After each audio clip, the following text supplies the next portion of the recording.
అందరికీ నమస్కారం. సాయి న్యూస్కి స్వాగతం. పెన్షనర్లందరికీ ఇప్పుడే అందిన వార్త. ఏప్రిల్ 1 నుంచి అమలు. కేంద్ర ప్రభుత్వం ప్రకటించిన యూనిఫైడ్ పెన్షన్ స్కీమ్ ఏప్రిల్ 1 నుంచి అమలు కానుంది. రిటైర్మెంట్ తర్వాత ఉద్యోగులకు ఆర్థికంగా భరోసా ఇచ్చే ఉద్దేశంతో ప్రభుత్వం కొత్త పెన్షన్ స్కీమ్ రూపకల్పన చేసింది. యూనిఫైడ్ పెన్షన్ స్కీమ్ అంటే old pension scheme national pension సిస్టంలోని కొన్ని ప్రయోజనాలతో రూపొందించింది. చాలా కాలంగా దేశవ్యాప్తంగా వివిధ రాష్ట్రాలలో నేషనల్ పెన్షన్ సిస్టంపై వ్యతిరేకత వ్యక్తమవుతుంది. పాత పెన్షన్ విధానమే కొనసాగించాలనే డిమాండ్ వినిపిస్తుంది.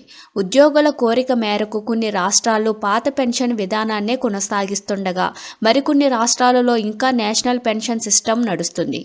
ఈ క్రమంలో కేంద్ర ప్రభుత్వం రెండింటినీ సమ్మిళితం చేసి యూనిఫైడ్ పెన్షన్ స్కీమ్ తీసుకొచ్చింది. ఈ పథకం ఏప్రిల్ 1 నుంచి అమల్లోకి వస్తుంది. ఇప్పటికే ఎన్పీఎస్లో రిజిస్టర్ అయిన ఉద్యోగులకు ఇది వర్తిస్తుంది.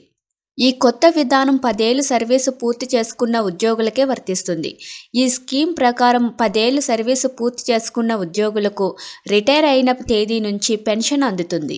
ఎలాంటి పెనాల్టీలు లేకుండా రిటైర్ అయిన ఉద్యోగులకు అదే తేదీ నుంచి పెన్షన్ లభిస్తుంది. 25 ఏళ్ల అంతకంటే ఎక్కువ సర్వీసు తర్వాత వీఆర్ఎస్ తీసుకుంటే ఆ ఉద్యోగులకు సాధారణ రిటైర్మెంట్ తేదీ నుంచి పెన్షన్ లభిస్తుంది. ఉద్యోగం మానేసిన లేదా తొలగించబడిన వారికి యూపీఎస్ ప్రయోజనాలు అందవు. యూపీఎస్ ప్రకారం సదరు ఉద్యోగులకు కుటుంబ సభ్యులకు డిఆర్ఎస్ రిలీఫ్ వర్తిస్తుంది.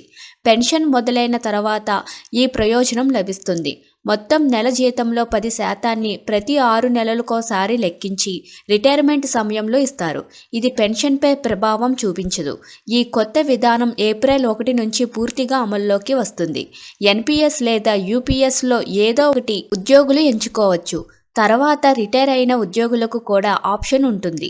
యూనిఫైడ్ పెన్షన్ స్కీమ్ అనేది ప్రభుత్వ ఉద్యోగులకు పెన్షన్ సెక్యూరిటీ కలిగిస్తుంది.